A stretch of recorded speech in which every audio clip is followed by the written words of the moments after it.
Hello लोगोफोर, नोंथांमोननि गेजेराव आरोबाव मोनसे गोदान भिडिअनि आपडेट लानानै फैलायबाय। नैबे गोदान भिडिअनि फुल आपडेटखौ मिथिनो थाखाय नैबे भिडिअखौ जोबजासिम नायनो नांगोन, होनब्लासो मिथिगोन दि दिनैनि बे गोदान भिडिअखौ बबे चेनेलाव होदों। लोगोफोर, नोंथांमोना आंनि चेनेलखौ दासिमबो साबस्क्राइब खालामाखै, अब्ला साबस्क्राइब खालामनानै होदो। बिदिब्ला फैदो दिनैनि बे गोदान भिडिअनि आपडेटनि सायाव। दिनैनि नैबे गोदान भिडिअनि आपडेटनि टाइटेलानो जादों नोंनि अननायाव।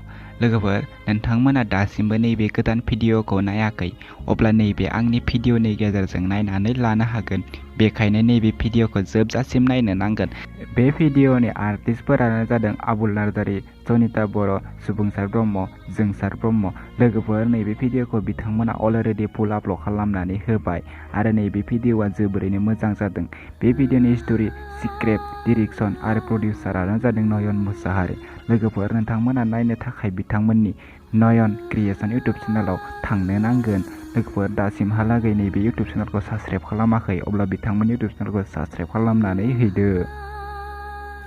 बे भिडिअनि लिंकखौ आं डिस्क्रिप्शनाव होनानै दोनदों। नोंथांमोना बिथांमोननि इउटुब चेनेलाव थांनानै बिथांमोननि बे भिडिअआव लाइक, शेयार, कमेन्ट आरो चेनेलखौ साबस्क्राइब खालामनानै हैदो। बिदिब्ला दिनैनि बे गोदान भिडिअनि गुसुं आपडेटआ बेखिनियानोसै। आंनि चेनेलाव गोदानब्ला चेनेलखौ साबस्क्राइब खालामनानै गालांदो बेफोरबायदि गोदान भिडिअनि आपडेट मोनबाय थानो थाखाय।